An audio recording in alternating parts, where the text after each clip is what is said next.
Ang mabuting balita ng Panginoon, ayon sa Gawa ng mga Apostol,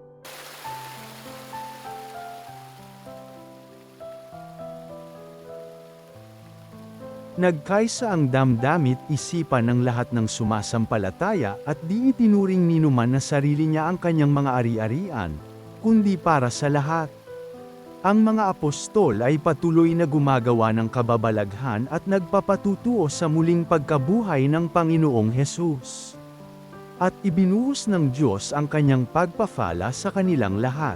Walang nagdarahop sa kanila, sapagkat ipinagbibili nila ang kanilang lupa o bahay, at ang pinagbilhan ay ibinibigay sa mga apostol. Ipinamamahagi naman ito ayon sa pangangailangan ng bawat isa. Ang mabuting balita ng Panginoon.